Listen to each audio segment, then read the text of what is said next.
Hi guys, this is Tammy from ESL Library. Let's take a look at our timeline task. You can find the timeline task in categories such as historic events. In this case, we're looking at a lesson about the Japanese internment. It's aimed at a high intermediate level. I'm going to click into the task player because the timeline task is a digital task. On the left-hand side, I'll see the task list. My students will need to read about the events before they can put the sequence of events in order. So you'll find the timeline task about halfway or towards the bottom of the task list. In this case, it's number 6, and it clearly identifies that it is a sequencing task.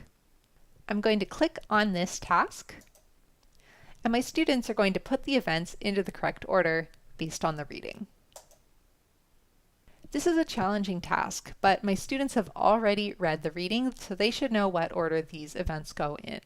I might guess, for example, that the very first thing is that the people of Japanese ancestry were facing discrimination in North America.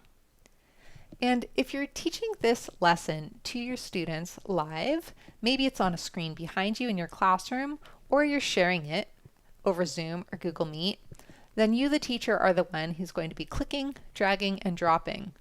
And if you're working remotely with your students, or if you're leading a whole class, it might be helpful to ask your students, okay guys, what number do you think goes next, right? So we think that this people of Japanese ancestry face discrimination goes first. What do you think is the next sentence? Which number?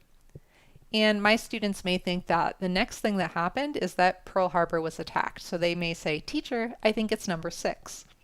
And of course, they can type these answers into the chat if you're working over a platform like Zoom or Google Meet, or they can say it over the microphone. I'm going to go ahead and drag that into the correct order. And then I'm going to finish by putting the rest of these into an order that matches what my students think. So I think that is probably the correct order, so I'm going to go ahead and click I'm finished. Well, I got 4 out of 6 correct.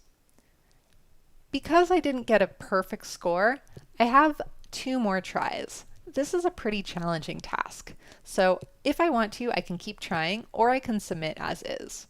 I definitely want to keep trying. So let's click retry,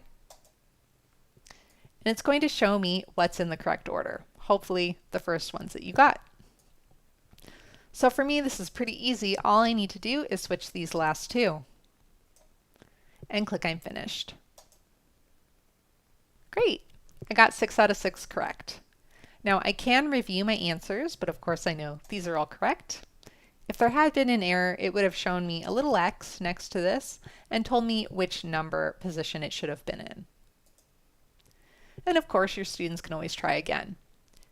As a reminder, these tasks can all be assigned to your students as homework. If you're looking for other sequencing tasks for your students, we have story scramble tasks as well that might interest you. For the story scramble tasks, you can find them in categories like the picture stories and the everyday dialogues. And that's all for the timeline task. Happy teaching, guys. Bye.